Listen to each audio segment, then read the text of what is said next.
Okay, hun. Well, you've had a very stressful E3. I'm very impressed with all the work you've done. Very sleepy. Okay, hun. I'm going to tuck you in. Story. You want a story? Uh-huh. Okay.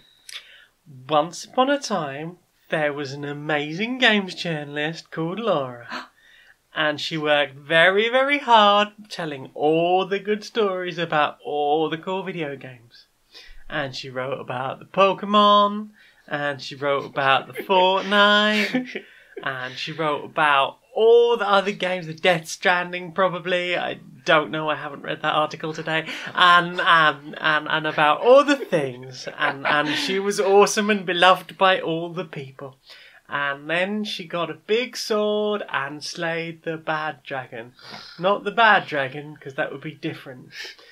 And when she got older, she wandered the wastelands and traded caps, and people would see her fighting ghouls. I've not played a Fallout game, and they would all say that there goes the most queer and pleasant stranger. Oh, she's so sleepy.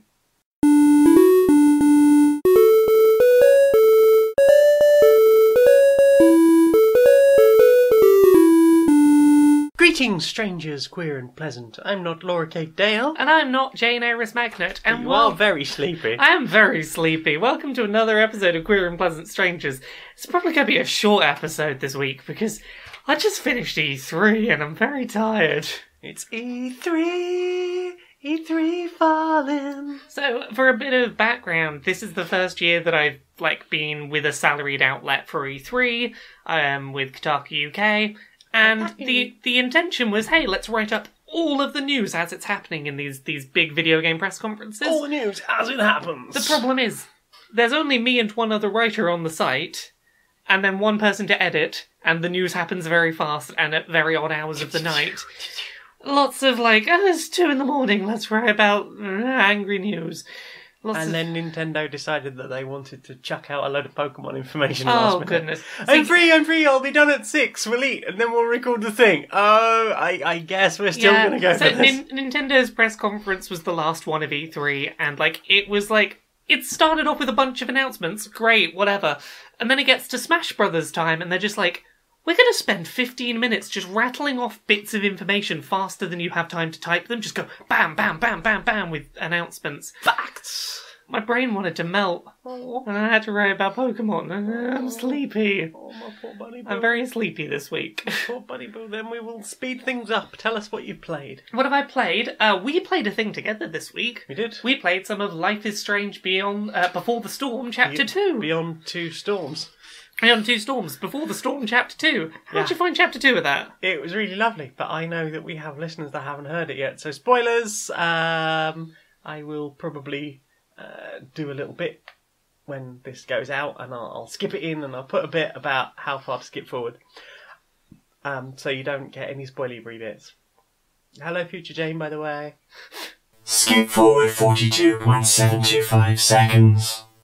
So yeah, there was a lot less actively happening, I feel like, this episode.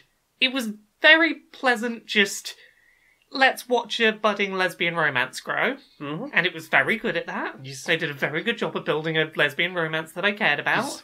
And it played on many of the teenage angst things that I'm like, oh, I know this all too well. Yeah, there wasn't a huge amount that actually happened. No, but it does feel like that a lot has been set up for the next chapter. Yeah, exactly. We set up a lot of threads that are going to go places. Yeah. So I was just excited to see more of the lesbians. I would have been very disappointed if I'd been trying to play this as each chapter was released, I think, with this chapter. Yeah, knowing that there's a complete story and that we can just keep going and I fancy a bit more plot and we'll get there, definitely helps. That's my attitude generally to sort of episodal content like that. The Walking Dead, I watched somebody's starting Let's Play, first episode of that, and I thought, I definitely want to get that, but I'm not gonna start until it's all out because I want the complete story. I definitely prefer being able to do these episodic games all the episodes at once. There is something to that, yeah. I like having the option, even if I don't immediately play through the whole thing. Yeah, exactly. Like, I didn't buy season 2 of The Walking Dead, Telltale's The Walking Dead, until the whole thing was out, and then I think I played 2 chapters of it and haven't been back to it I since. will probably do the same with the new season of The Walking Dead that's coming out. The final season. Infiniment. So yeah, Life is Strange Before the Storm, more lesbians. Good Liffey Strang. We'll continue to play that. More of this. We need to get through it soon, because in 3 weeks there's that prequel to season 2, the Captain Spirit. That looks really awesome and Yeah. very sweet. You're a little kid imagining being a superhero, and it looks really adorable. That's basically my life. Yeah, so we need to get through this so that we can play some Captain Spirit. What about you? What have you played? Well, we did some things together, other things together. We played Guitar Hero on Wii. So we busted out my 2 guitars and my drum set. And we played the Wii versions of Guitar Hero Greatest Hits and Guitar Hero World Tour. And then we played Rock Band. Yeah, the first Rock Band. Yeah. My big crowning achievement of this was I've not played drums in several years. I used to play drums in a band, and I was like, let's just see if I still got some drum in me. And within a few attempts, on hard mode, I managed to get above 95% on a song on the drums. It's like, yeah, I've still got some rhythm. Oh, well, you definitely had rhythm, because I was still bopping along too, even though I could not really hear the music very well over the top of the actual drums being played next to me. Yeah. Despite having the extra silency pads on there. Hee. There's only so much you can block out when a real drummer gets going. And we did eventually get through, we played through the Fire and the Flames together, and we got through that. We did. On I easy. was on easy on bass guitar. I was on easy on lead, but easy lead. It was enough to be like, yeah, I feel like I've gotten back into the rhythm of this. I'm looking forward to playing more of that, and I've ordered Lego Rock Band, because that's got some really good songs. According to Wikipedia, Keza McDonald, your former boss, was not a big fan of this. Oh well, yeah, what's Kessa know? She knows quite a lot. I very much like her work. But I like Lego, and I like the aesthetic, and I like the track listing as it was played. I know it's not for everyone's taste, but I looked and I was quite impressed, and then I was like, it's Kessa. Oh, we had a lot of fun playing the plastic music instrument games this weekend, and I'm very up for this being a recurring thing. I've ordered another Rock Band guitar as well. Yay! So we can actually play guitar rather than just drums to it, because at some point I've lost the receiver for my Rock Band guitar. It would be nice if we could do it together with you on guitar, me on drums. That'd be really nice. Yeah, I can fuck up the guitar and you can play the drums amazingly. It'll be awesome. Yeah, so I'll play them okay. You play awesome. At least 95% awesome. So what else you play? We played another thing together at the weekend. We played Clank, The Mummy's Curse, which is a new expansion for Clank. Yes. We did this on Twitch, so if you go to youtube.com/LauraKBuzz, we recorded it and you can watch us play it. We did. So yeah, there's a couple of... We've talked about Clank before. It's that deck building game that also has a board. You go into the dungeon, try not to get killed by the dragon, build your deck up for points. What was different in the Mummy's Curse one? The big thing was curse points. Well, we obviously have a new board. All of the expansions come with a new 2-sided board. This one comes with a load of the curse mechanic, which meant that there you get a load of curse tokens. And each time you get cursed, you lose 2 points? A curse token to have at the end of the game is worth 2 points off of your victory point total. And then what else was there? There was a mummy that moves around. Okay, yeah. So there's a D4 that you get in there that tells you where to put the mummy. The mummy can appear in one of 4 places throughout the board, and the board is sectioned into 4 beyond the normal, just above ground and below ground. So you have 1 section that's above and 3 sections below, and the mummy will move to any of those positions. If you are within one of those zones, you will receive a curse if the mummy moves into that section while you're there. But once you're in an area with the mummy, you can fight the mummy and get half of your curses rounded up, removed, so that there are ways of getting back. And it's also worth a load of victory points as well, which is not victory points, gold, I think. Yes, it rewards something like 7 or 8 gold for fighting it once, but you get a couple of curses, or you can remove a bunch of your curses for fighting it. And then I think on top of that there was another item in the shop that heals you when you buy it. Yeah, there is an Ankh in the shop which you can get a bit of healing, and I believe it does something else as well. But I think it's just victory points otherwise. Victory points and healing, I think. Yeah, victory points and healing.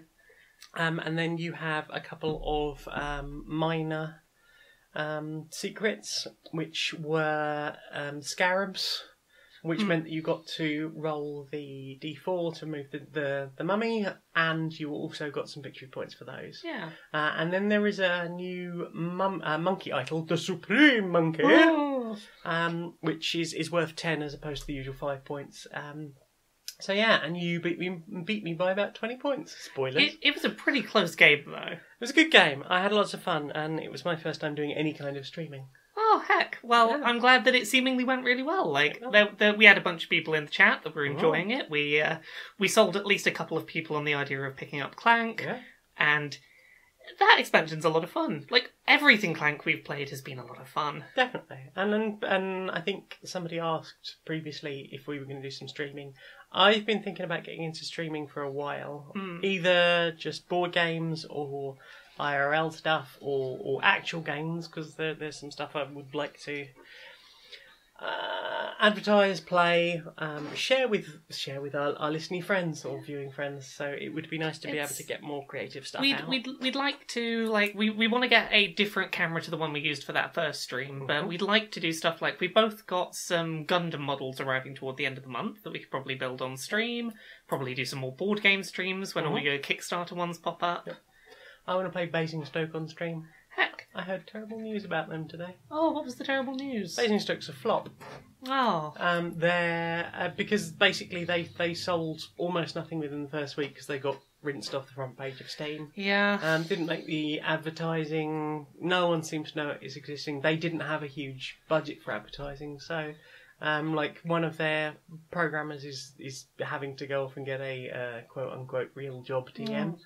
And they're not doing really well. So I really thought it was an awesome game, and I would like to push that more and show people that. So that's something I'll probably If you do a live stream stream of that, let me know when you're doing it, and I'll make sure to retweet it. Come share or come play with me. Indeed. Oh, I'll come play with you. Please do. What about you? Have you played anything else? Yeah, I've taken some time during E3 to post completely fake news from the point of view of Electronic Actisoft, our regular evil overlord company that come up in our skits, and I've in the meantime I've also had a go at Legendary Encounters Alien. Oh, this is the one you were working out while I was doing the E3 live streams. Yeah, this is the one I spent maybe 10-12 hours over the last couple of days just staring at the book and online instructions and various other bits trying to work out what the fuck to do with all those cards. It's a complex game. It's not a simple tabletop game. It's not just the game, it's the way it is presented when it first arrives, because you get 3 bundles of cards that are basically identical. And then you get 3 bunches of cards that are slightly different, and it's you have to read sort of part way through the sort of setup instructions to understand how these cards are supposed to be separated out.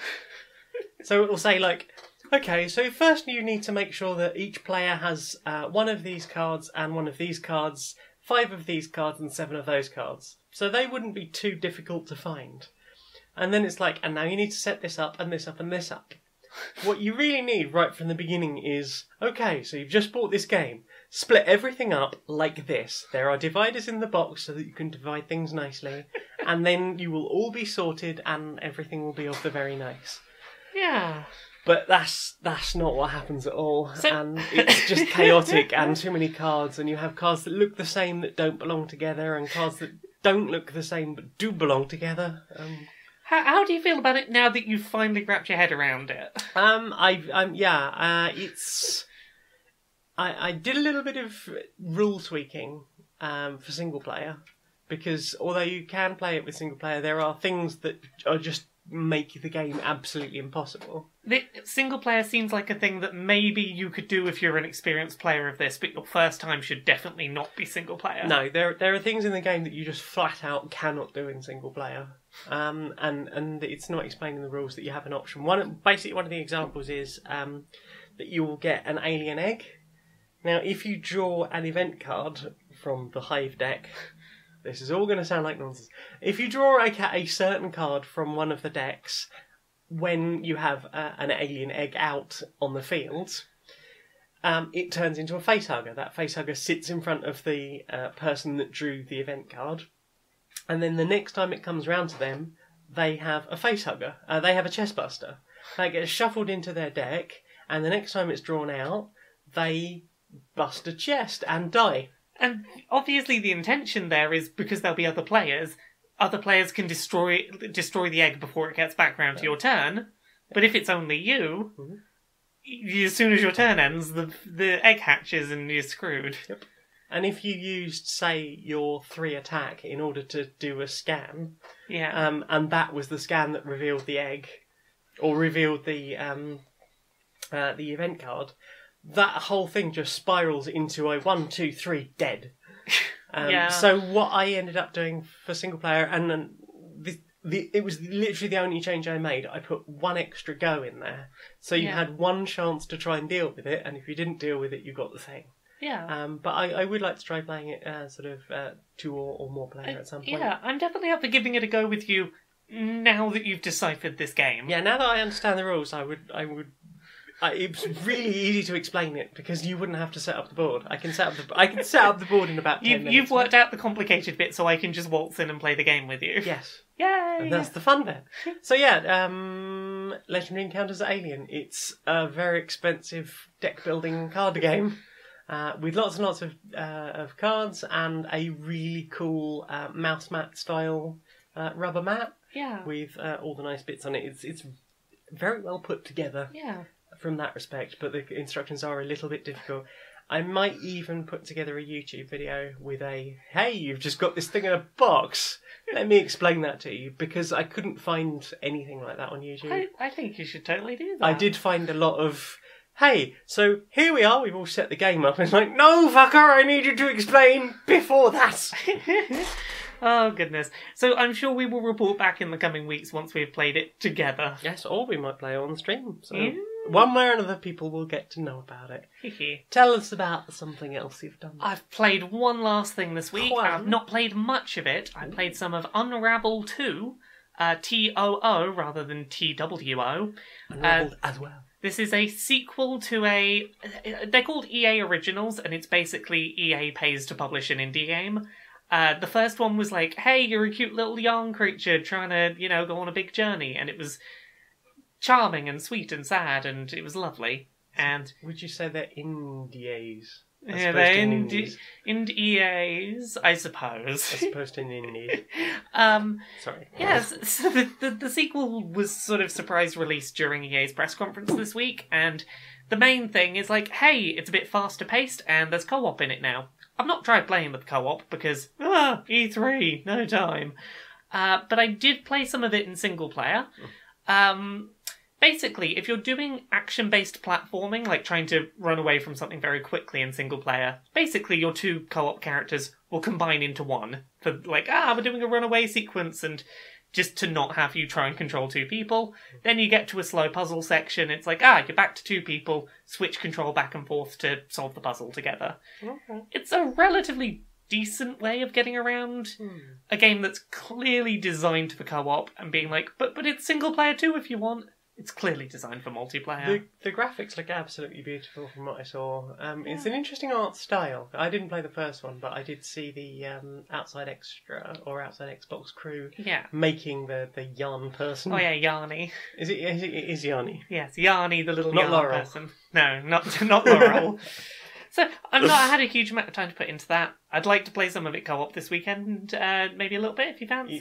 If we have time. If we have time, things we've got to do. It's on the back burner. But It's a busy week. At some point, I'd like to try some in co-op, and Definitely. I'll probably report back after I've tried it in co-op. Well in for that. Yeah, you played anything else? No. He sounded like a modem for a second. So with that modem noise, let's move on to the next bit. At the E4 presentation of Electronic Actisoft. So, we're here today to acknowledge some complaints that people have had about our business practices. Some people have been complaining that we make too many broken and bad games with too many loot boxes, and we just want to say, we hear you. Absolutely. We hear exactly what you're saying. And here is a small skit that we put together where we're going to acknowledge that. We put the worst games. Imagine if we put out just another janky game where you could see straight through somebody's head, just their horrifying eyes and teeth floating in a void, like some kind of terrifying piece of surrealist art. Wouldn't that be ridiculous? Ha ha ha ha ha. Yeah, this is our all-new game that's coming out. Ha ha ha. Yeah, it's a broken piece of shit, right? Ha ha, Yeah, we're acknowledging the thing, therefore it's funny. That's how satire works, and parody. We acknowledge the thing, so... Absolutely. We're releasing it, though. Yeah, it's absolutely coming out. It's got loot boxes all the way up the wazoo. Yeah, but because we acknowledged it, it's parody, so it's funny now. That's how parody works. You just say the awful thing, and then it's funny. And if anyone else finds it not funny, they either didn't get the joke or they're way too sensitive. Fantastic. Let's continue making terrible games because we acknowledge it now, so now it's an in-joke. Yeah, and now I'm just gonna use one of those memes. I'm gonna get people in there. I'm gonna pretend to do the thing where I just go and you buy a loot box, and you buy a loot box, and you buy a loot box. It's funny because I recognize what that's from. Everyone's gonna have to buy a loot box. It's a thing I remember. There, it's funny. Exactly. So basically, you have to buy loot boxes until you get a full set that you'll get almost enough code to launch the game. Then you just pay another $69.99 and we will be making sure that you can buy the game, or you can purchase our season pass, which gets you 3 free mystery boxes. Isn't that ridiculous? It's so ludicrous. It's parody. Absolutely. Except we are actually selling it. Yeah, absolutely. And we're going to put in some of those characters that you love from games that you've previously played, when you know how we like to buy up all of the different people who make games and then just gut the studios and watch them die. Yeah, we got some of the more beloved IPs that we've just been hanging on to, and we're going to say they're in the game, but unless you buy those loot boxes, you're not going to see any of them. So thank you very much for joining us, everybody. We are really proud to be one of the most evil corporations at the Evil Electronic Entertainment Expo. And thanks so much for joining us. I think next we've got somebody Softworks? Somebody. I don't know. Nerds. Tough. Manly. Endurance. Rugged. Nature. Plants. These are the scents and the sounds and ideas we put into our new ultra-manly scent fragrance line, Rose Petal Blossoms. Rose Petal Blossoms. Do you have any idea how hard it is to grow roses? That's hard work, like building a body, like being the most masculine a man can be. You know how good flowers are at survival? They go out in nature, nothing but water and sunlight, and they survive, and they thrive. The toughest of tough mudders. They push their way through cracks in concrete, and just force themselves to survive wherever they have to. Exactly. Flowers, they're the most manly. Get our new range of floral-scented men's fragrances, 'cause who says flowers is for girls? Yeah. So, what have you watched this week? I watched E3 with you, as you did all the Yeah, E3s. all the E3. Do we want to do a quick summary of like the things that we personally got excited about at E3? Oh. If there was anything I that mean, you that'd found be exciting? really fucking quick. There's a couple of things for me. Okay, you go ahead then. I'll rattle off quickly. So, the things that I actually remember being excited about, and I'm in a sleepy haze, there's probably big things Fair. I've completely forgotten about. Today, Nintendo showed off their new Smash Brothers Infinite, I think it was called, Smash Bros. Infinite, or complete, ultimate, something like that. I forget. It was some kind of word that encompasses the fact that all of the characters from all the Smash Brothers are going to be in this Smash Brothers. It looks pretty cool. I want Smash Brothers that has all the Smash Brothers things. Other than that, there was a cool looking mech game in the Nintendo showcase. The Last of Us 2 looks cool. There was a good lesbians in the trailer, and I'm just like hoping upon hope that they're not doing the kill all your gays or the fridge tropes. Crossing my fingers. What's the fridge trope? Oh, it's where a female romantic interest basically gets killed off to serve as romantic motivation. Why is it called the fridge trope? Because there's a long story where basically like there was some film that popularised the trope where the dead body of this woman gets shoved in a freezer or a fridge, and that's the fridge trope. It's when the romantic interest gets fridged is basically you're killed to motivate the main character. I'm crossing my fingers that that's not what happens here because I'm optimistic about gays. Gays. Optimistic about gays. And Laura gave her story. Ubisoft's conference, they showed off Beyond Good and Evil 2 got a new trailer, which I got very excited about because Jade, the protagonist from the first game, appears in this trailer for the prequel, and she's younger and she's got a katana and she's like flanked by the villains of the series. And it's like, is this from her time before she was good when she was under the different name? Is that what's going on? I got very excited because I love Beyond Good and Evil. And that's all that really jumps to mind as things that I was passionate about. Can't remember anything else. Anything seem interesting to you that you saw? I got very excited at the beginning of the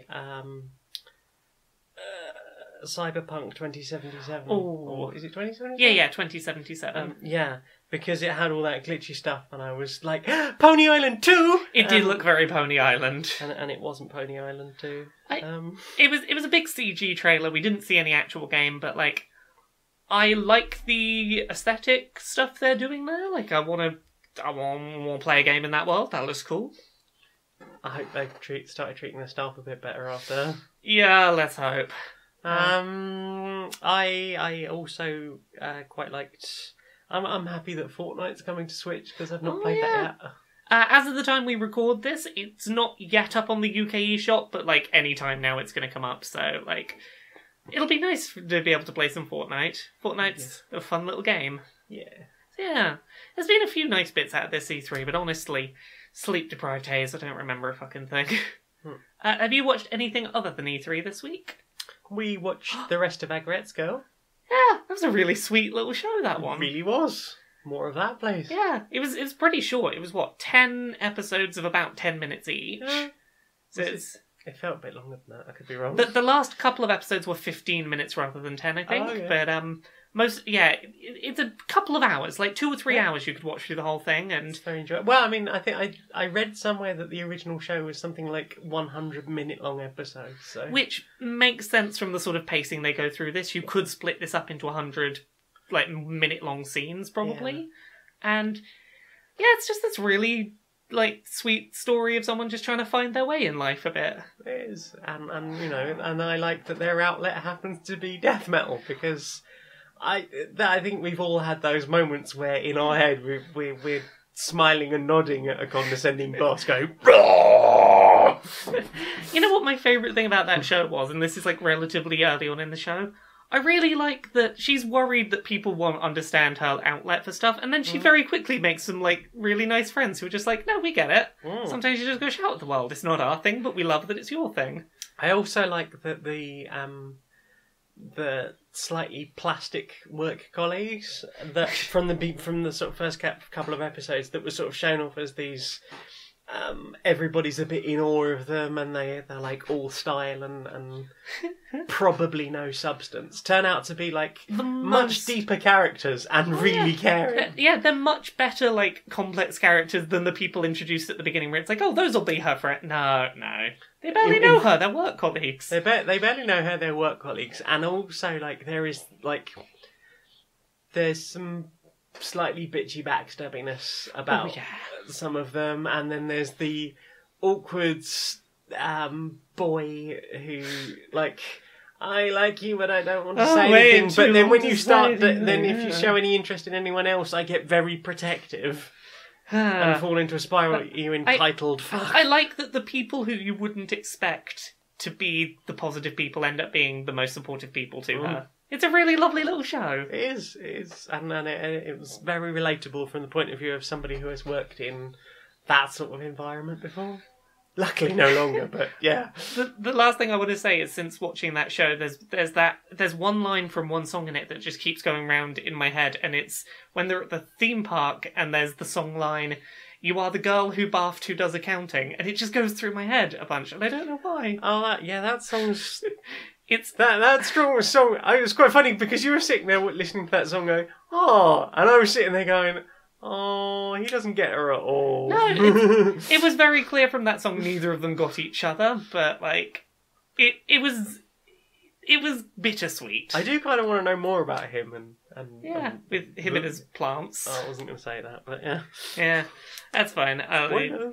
It's a simple, silly little series. It's worth watching. Mm. Yeah. Yeah. You watched anything else? No.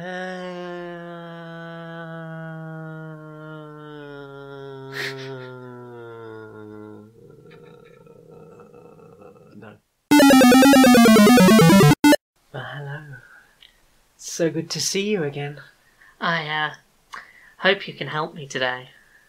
I'll certainly try. Can I get you something big and tasty?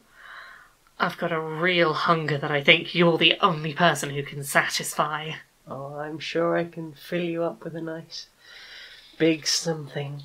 Oh, make sure it's hot too. Something just big and hot and covered. Hot. That creamy stuff all over it. All the creamy stuff. Yeah. You want me to slide some meat in? Oh, slide that meat in. Make it as big as possible. So just keep sliding meat in. Just More some meat. extra meat. Yeah. Oh, meat any way you can can shove it. Oh yeah. Anything else I can get on there for you? Oh, make sure it's saucy. Yeah, you want the sauce, huh? Yeah. Want something hot, something I spicy, want get you something, really going. hot and spicy, some sauciness.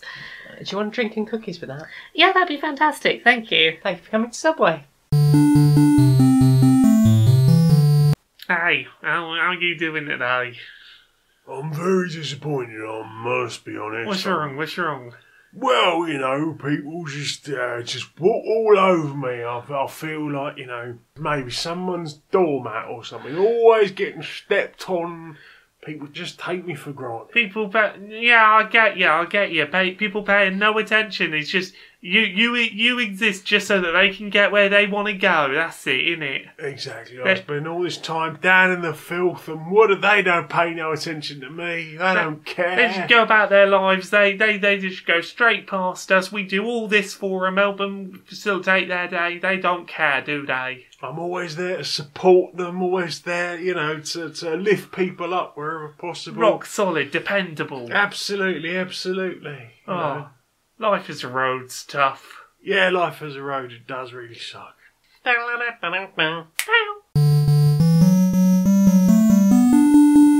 So, what did you listen to this week?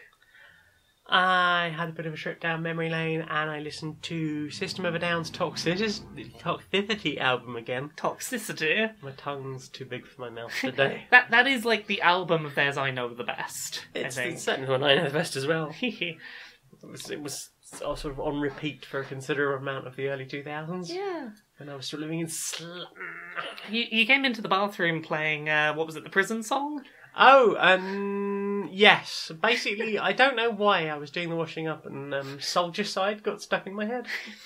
Because I really, it's not a particularly pleasant song, but I really like the, I mean, obviously the concept rather than, the song is very good. But I just really love the harmonies in it. Yeah. And I think that's something I really like about System of a Down as a whole, like the fact that you can throw like really loud aggressive guitars and then just sort of like, now we're going to do some more melodic stuff and some really great harmonies lyrically, and yeah. They did very... And they've got a very good point too. Oh god, yeah. They do a lot of very interesting stuff with mixing up like the energy of tracks, like bouncing back and forth on the energy. But then also there's like tracks like the Prison song where we were listening to that in the bathroom and just going like, still relevant. yeah, this is still depressingly relevant. Like, oh yeah, we are like having mandatory minimums in order to have unpaid labour, and slavery still exists in America. And these are all still problems. Well, research does show those things. You're quite right, sir. Indeed, research shows that basically rehabilitate rather than just punishing, and maybe you'll have less criminals. Unless you want more criminals to do unpaid work the for world you. needs more love in it rather than just chastisement and hate and aggressive and throwing cans of Red Bull at people. Considering like the energy of that band, it's so easy to forget like how politically on point they were for the time. I'm trying to remember what it was, because didn't they come together over their like mutual interest and activism about is it the Armenian genocide? I believe so. Because I believe the lead singer, is Armenian, I think. But yeah, they definitely have some on-point political messaging in some of their tracks. Yeah. It's a good album. It is a good album, and I also quite liked Hypnotise and Mesmerise as well. Oh. I can't really remember Steal This Album, and I don't think I've ever listened to the self-titled debut. If I have, I don't remember anything off the self-titled debut, but Hypnotise, Mesmerise, and Toxicity, that was about the era that like my older brother was like introducing me to, hey, there's music that's not what's played on Radio 1. No. Oh, that was good. Well, I think I first encountered System of a Down because I was living with this awesome metaler who looks a lot like Dave Grohl. He was basically crashing on our living room sofa for about 6 months and spent most of his time playing Age of Empires 2 on the PlayStation. And he just got back from the System of a Down gig one night. And then I think something like a week later he went to see Tenacious D and was slowly getting me into all these amazing albums. I remember there was a holiday in Switzerland where I was sat in the back of this like rental vehicle with my older brother, one earbud each. And he was playing his like mix CD that was like System of a Down and Linkin Park were the things I remember off that. I remember sitting in the back of that vehicle and memorising, I don't even remember which Linkin Park song it is, but there's one that starts with some bit that goes, the sun doesn't give the light to the moon, assuming the moon's going to owe it one, makes me think of how you act with me, you do favours then rapidly, you just turn around and start asking me for things that you want back from me. Whatever that one is, I remember those lyrics getting very stuck in my head to the point I can still... Oh, sounds like some good lyrics. Find another place to rest, away from my head, something like that. That's the one. But yeah, that was a good holiday for learning like angry music exists. Woo. Yeah, nice. Ew. Pretty much all I've listened to this week. Shall I rattle off a couple of songs I've listened Tell to? us then? what you've listened to. So I listened to a track off of the Life is Strange Before the Storm soundtrack. Oh yeah, that was good. It's called No Care by a band called Daughter. I have definitely listened to some Daughter tracks before. Was that the one from the beginning of the second episode? I believe so, yes. And you were like, hang on, I need to Shazam this. Yes, this is the one I Shazammed. So it's kind of like fast, it's got like a fast but kind of mellow in tone, like pacing drum beat that's like go, go, go sort of drum beat. Mm-hmm. There's sort of like distant, slightly electronic audio, and then an impassioned but slightly distorted female vocal track on top. Mm-hmm. And it's just really good. Very much liked it. It was a good track. Mm. I also listened to a track called A Live Nativity Scene by Six Gallery, which is like very light, fast plucking guitar work. Starts very calm and quiet, but it builds over about 6 minutes into this like much more traditional rock track. It is a lengthy track, but it does a really good job of like building its intensity over 6 minutes, so that's a good one that I liked. I think that was it. That was the 2 songs I listened to this week. I did listen to one other thing. I listened to the trailer for Bubble. Ooh. It's a new show on Max Fun. It's I'll read you the blurb. Welcome to Fairhaven, a literal bubble of corporate utopia set amid wild goblin-infested brush. The first scripted comedy series from Max Fun. Bubble tells the tale that is both contemporary and otherworldly. As a small band of monsters killers struggle to make ends meet and find love in a nightmarish version of the gig economy. I've been meaning to listen to this. This is their sort of like sci-fi sitcom thing. I believe it will be. It's about the trailers. Yeah. The sample that they've done is like 3 minutes and 13 seconds. I know that it's got their McElroy boys in it. That's where believe so. because I listened to this week's Mabim Bam and they mentioned it on the end of there. Yeah. I need to give that trailer a listen because there's a lot of good people working on that. So that's on my to-listen list. Oh, and I listened to another really awesome show. I listened to this week's Dice Funk today. High five. That was an episode we recorded. Dad knees. Frank in Dice Funk now has dad knees. He's got bad knees, dad knees. I can empathise with this character. Is that everything we'd listen to then? Yeah, that's all I've jammed in my ears. Right. Inside the offices of Electronic Actisoft. Oh, so that press conference we did went down all right. So now we got to get down to talking about what we're going to do for E4 next year. Sure. Yeah, I think the more E4 content we can get in, we've already booked our slot. Oh yeah. We're going to be doing more evil stuff next year. Sure. So I had a thinking. I've been thinking about this recently. I've been wondering. We got into early access. That's a whole thing. We sell a game before it's done. We make money without having to make the whole game. Yeah. Brilliant on that. So I was thinking, how early do you reckon we can sell a game and still charge full price for it? So like, here's what I'm wondering. Early access, you can sell it when it's playable. Sure. Can we sell it when it's like not yet playable? When it's like just compiled code? So like pre-order. Yeah, like, unless you're a programmer willing to finish the code, it ain't gonna play. Right. Yeah, you got any thoughts on when we can sell games? Well, how much code do you think we could put in that? I don't know. Enough that, like, I was gonna suggest enough that someone with programming experience could conceivably finish it. I don't know, that seems like we're giving them an awful lot of value. And at that point we've put quite a lot of effort, probably some person hours in there, actually coding the bit that they've got. But I was thinking maybe at the sort of concept art stage. So we've had the idea, we've batted a few things around. We might even have a title at that point. But just at the point where we have so it's just some nice artwork that we put together.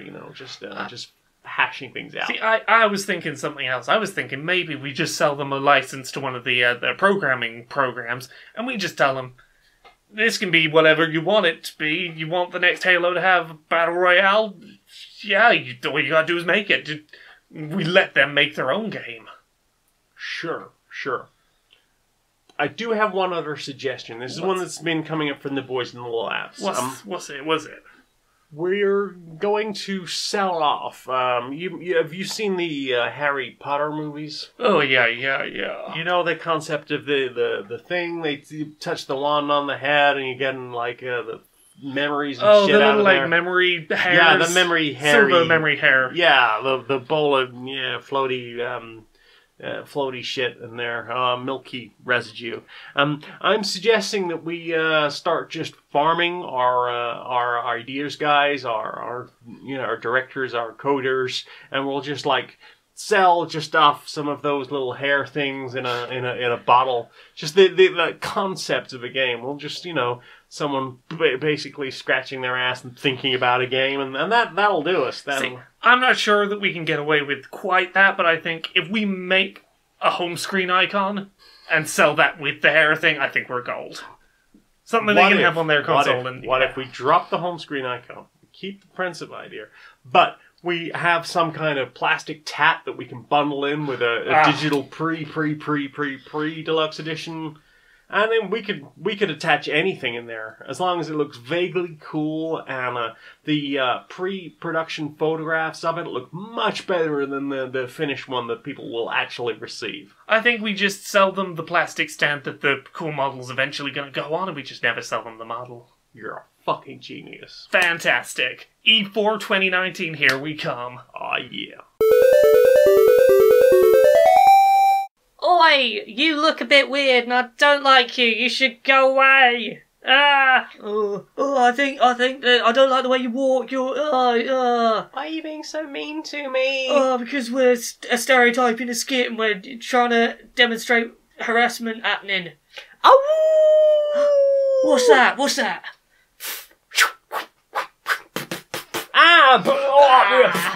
Oh no, my insults have been beaten up away. Have no fear, citizen. We are the Furry Karma Squad. Whenever there is harassment, or street bigotry, or hatred, we, the Furry Karma Squad, a team of elite fighting furries, will come and save the day, and then offer cuddles to the victims of the bad thing. Would you like cuddle? We also do squidges. I would really like a cuddle after being harassed, thank you. Super Furry Karma Squad will be coming to probably the gayest channel, Cartoon Network, yeah. Cartoon Network. Yeah. Yeah, that's pretty Created by someone who quite likes Rebecca Sugar. I really like this idea. I want this show now. Super Furry Karma Squad! Coming to Cartoon Network soon! Ow! So, Ow! Ow! So, is it time for questions? Questions. Hopefully not too many, because I'm sleepy. I know. I'm not going to ask all of them. Usually I ask all of the questions we get, or all the ones I remember to write down, because I'm a bit of a fool. I can't read my own handwriting again. I'm really sorry. Gawal Suplevsky, I hope I pronounced that correctly, wants to know, have we seen the finale of Sense8? I have not. I'm waiting till I have a good chance to watch it. Did you ever watch the series itself of Sense8? I've seen the first episode, and I was like, I must watch more of that, and then we moved house, and I haven't seen any since. I had a similar thing. Like, I watched some of the early episodes and just wasn't quite getting into it, and I ended up like... Here's the thing. I've watched through most of Sense8 now, and I got really bummed out about the fact that like it was cancelled, and I'm glad that it got a finale. But part of me is like, if I watch this finale, it's going to feel like that show's over. And it was a great show, so I'm not ready for that show to be over yet, so I haven't watched the finale. But I've heard very good things about it. That show has some really good trans representation. Well, in which case I will see if I can move on to Lauren Carroll. Favourite piece of media for queer representation? Ooh, always a tough one. Mine's easy, it's Brooklyn Nine-Nine. Brooklyn Nine-Nine, yeah, Brooklyn Nine-Nine's a really good example. It's got LGBT characters who are not defined by their LGBT status, but it's also not brushed under the rug. Yeah, considering that the best one I had before that was the movie Boy Meets Girl. I don't know if you've seen that. Yeah. Tiny, basically indie movie, starring a trans person playing a trans role. So you can see that in my experience of media, I didn't really have a lot of actually good stuff to go from. I have a couple of examples. So Brooklyn Nine-Nine, fantastic with its non-straight representation. There's like gay and bisexual representation that both done really well. But on top of that, Krem in Dragon Age Inquisition still stands out as a really well-handled trans man character. And I still absolutely love the handling of Loop in the Adventure Zone. Yeah, I think the good boys did a very good job on that. Yeah, they got their terminology right. They acknowledged it once up front to be like, yeah, this character is trans, then just let her be a fucking badass. And she is a fucking badass. Sure, she's a fucking badass. Quite inspirational. And I think that helps that I believe they spoke to some trans people. Indeed they did. Ask about that. They got their, like, when they introduced the character, they were like, hey, just to let you know, this character's a trans woman. They were, like, assigned male at birth, but they are female. That's all that needed to be said of it. It was awesome. What else? M wants to know, do we have any advice for someone one day away from surgery? Give yourself more time than you think you need to rest and recover. Don't force yourself to get up and get moving and get doing things. Just let yourself rest, let your body have time to heal, because if you rush, you're just going to do damage and end up back in the hospital. Yeah, you don't want to tear a stitch. A friend of mine had top surgery last year, and he wanted to immediately get back to the bodybuilding he'd been doing for years. And he tore all his stitches and took something like an extra 6 months to heal, and was considerably worse off for it. Just listen to your body and let yourself rest. Yes, and do not underestimate how fucked you're going to be after general anaesthetic, because those things mess with you for a lot longer than you expect. They do, yes. Yeah, and I think that's it. If you've got someone to look after you, all the better. And as hard as it is, as someone I know I was wrong. Can I tell that story? You're most welcome to tell that story. So Jane was recovering from surgery, and I came round for like a couple of weeks to just look after her, do like meals and stuff, and fall in love. Oh, and one day, like, I went out to go do the food shop because obviously you couldn't get to the shop, and I came back. Walk down the stairs. I got back, and you'd remade the bed. Yes, and then I was virtually asleep in it because I couldn't do anything. You couldn't do it. Like, you crashed out for like half a day for like 12 hours. I'm like, yeah, you shouldn't have done that. You should have rested. I'm not a good patient. No, you weren't. Look, I've had to be self-reliant for most of my life. Oh, putting myself in somebody else's hands is quite difficult. I'm in the same position as you. I did not like being reliant on other people when I was recovering, but I'm still going to criticise you for it. And I am going to suggest that other people should also take that. Yeah, don't do what Jane did. Yeah. Don't send someone out of your house just so you can do some housework. That's not why I sent you out. We needed food. I know. Matthew Hudson would like to know Claire A, Leon B, or Leon A, Claire B. This is a Resident Evil 2 question.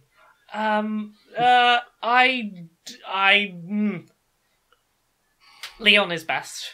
Leon is best.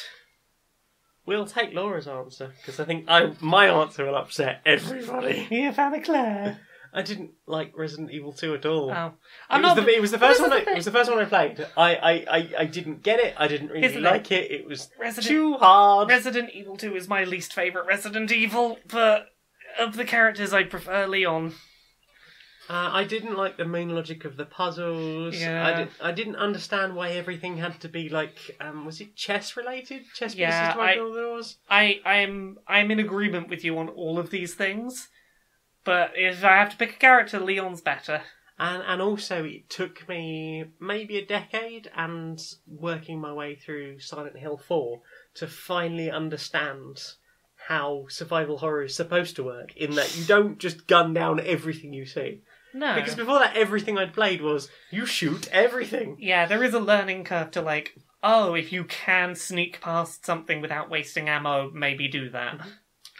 Although, like Resident Evil 3, which came, a year later or a couple of years later, Resident Evil 3 I loved. Although I did nearly have a heart attack playing it. It was 4 o'clock in the morning, we hadn't had any sleep.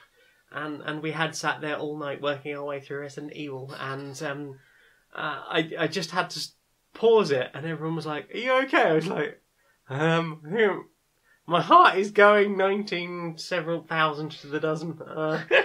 I'm not feeling too good right now, so I'm just going to stop. To be fair, I was high as a kite, so on life. Yeah. Past me was a dodgy one. So anyway, next question. Final question. Yay! There we go. Oh no, it's not. It's not. We will do. No, that's not. SARS. It's okay. Okay.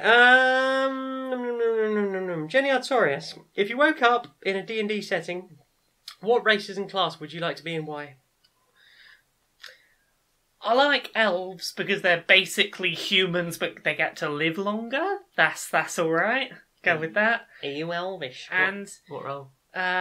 We've got to be some kind of wizard because they get all the cool shit. Nice. Yeah. Could turn invisible, teleport, all that shit. What about you? I would be myself in fan fiction. I would be Ellie, the halfling fighter. See, this is the problem, is I have too many D&D characters now. I can't just go, I'll be my D&D character. Oh no, I have many children in the D&D world. I've only had a chance to be one D&D character, and I only got to play her for one. I got to play her for the Goblin's Feet, and then I briefly inserted her into one episode of Polyamory that no one else has ever heard. I heard So it. you did. She was awesome. Indeed. My little Cockney halfling rogue. Oh. You bite your face off as soon as look at you. Becky Toothill, who was the one I was like, hi Becky. Oh, you said hi. Yeah, when you said hi to Becky in the Twitch chat. Hi, Becky. Yeah. You meet a pixie. It says it will grant you a wish. However, after you make it, you must roll a d20. If you roll a 1, the opposite comes true. Do you make a wish? And if so, what for? Huh. Do you want to have a ponder on that while I give my answer? Yeah, give your answer. Okay. I thought about this probably for considerably longer than I should have done. while supposedly doing other things today. I'm willing to bet 1 in 20 for my wish. My wish was that I would wish that human beings had no capacity for bigotry and embraced each other's differences in a loving and positive way. I think for a 1 in 20 chance that the opposite of that might happen. Well, here's the thing. I think it's worth a read. If the opposite happens, the opposite is that humans remains do exactly have as a it is now. capacity. Yeah, which is exactly how it is already. We have a capacity for that, so... Yep. I think And you we found the don't. loophole. You found the loophole there. I don't know. I mean, I guess in my mind it would be much, much worse. No, I think you worded your question correctly, and we would have the status quo if you failed. So it would be nothing or... Yeah, I suppose... Yeah, the opposite- 95% improvement and 5% status quo. I think you nailed this. Okay, so what do you got? I'm going with yours. You cracked the quiz. There you go. We did have one other question, but we've technically alright. already answered it. Son wants to know, do you have a favourite dessert?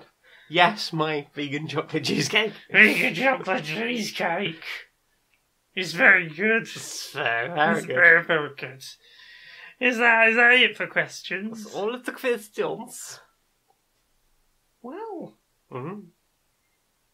It's time for bed, Hunlun. it's time for bed. Except it's not, because we gotta record the skits still. Spoiling The mystery. the mystery, the secret. Is for you listening, I'm about to go to bed. I'm very sleepy. Yeah. From chronologically in the way the listener is listening, I will literally be tucking you in the way I pretended to at the beginning of the story. And I will try and come up with a slightly better bedtime story. Or I'll just leave you to go the fuck to sleep. Do you know what I want to see? What do you want to see? I want to see Brownshield Justice Warriors. How are you doing today? I'm not too bad, Larry. Yeah. Yeah, you good? You good? Yeah, I'm good. You're doing good, Barry. Yeah. So it's Pride Month this month. It is Pride Month. I've seen a bunch of stuff going around. It's had me wanting to get up on my soapbox again. Good. As I do. Yeah, get it off. So I've seen a bunch of people, and this has sort of popped out. You know, it's been a thing in the past, but it's sort of wrapped up a bit this year. People saying that asexual people and agender people aren't welcome at Pride, and it's Why the bloody hell not? oh, I know, it's a bit ridiculous. I've seen it this year. Made arguments for bisexual people not being welcome. And What? I know. Is it because they're quote unquote straight straight passing? passing? Yeah, which is Fuck this. off with that shit. I know, it's ridiculous. Here's the thing: we could go into a bunch of arguments about why the for and against of all this, but simply put, if you're asexual or agender or bisexual, you probably don't see your sexuality or gender identity or whatever, acknowledged or respected or seen as a valid thing in society. Then you're welcome at Pride. Like, I don't see what's so tough about that. Well, I think firstly the people that are gatekeeping this need to God, take yeah. a look at themselves and see, hey, there are people of oppressed gender identity or sexuality. And you know, those if that they are a minority group, and you are screaming the sort of things that people might scream at you for, say, being queer or trans or whatever part of the community that you feel does quote unquote belong at Pride. Then you know, you look at yourself, assess what you're doing, and understand that what you're doing is exactly the same thing that you are trying to stop people doing to you by being a bride. Also, important sort of side note while we're talking about Pride stuff is, don't be the kind of person that polices people at a Pride parade and goes, "Oh, you're not meant to be here, this isn't for you." First of all, if you see what appears to be a straight couple, it's entirely possible that they are bisexual people. It's entirely possible that one of them is trans and is not feeling comfortable to present themselves how they would like to. There could be 1,000 different reasons why. They might be trans and you might not know that one of them is trans. Exactly. Like, this is my point. Is like, there could be 1,001 reasons that those people are perfectly, like, the demographic for Pride. Don't go around Pride and assume that you know better than the people who've come to Pride. You know, you think you know better than them about whether they deserve to be there. Exactly. Also, there are plenty of young people that will go to Pride that might need straight parents to go with them to look after them. There might be, you know, queer or trans or whatever type of people there. That's again, it might be their first Pride. And they've asked a straight friend to come with them for support.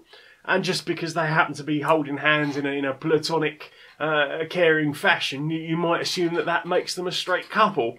For whatever reason, that's not necessarily the case. So let's cut back on the fucking gatekeeping and just accept that as long as we're all there pulling in the same direction and we're not cops, then I think we're all right. Yeah, I agree with you. Now, I need to finish getting my outfit ready because we're going to like a bunch of Prides in a row. It's going to be great. Yeah, we've got 3 prizes this month. It's going to be all. Yeah. Should we do self-promotion? Self-promotion? Where are you? Oh, promotion. Yeah, I am StoneMonkeyRadio.blog, where I recently put up some quite scathing news about the Valve thing.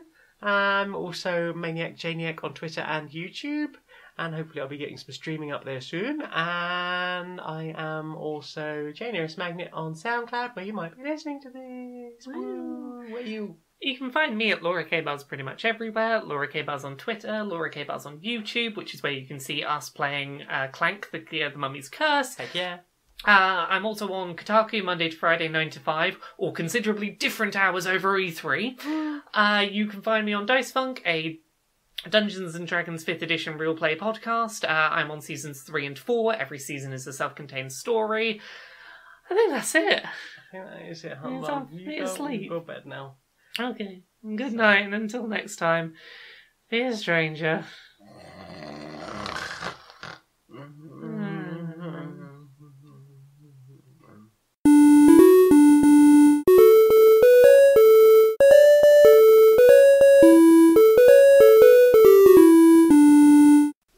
You did it. Did it, yeah, baby, we did it.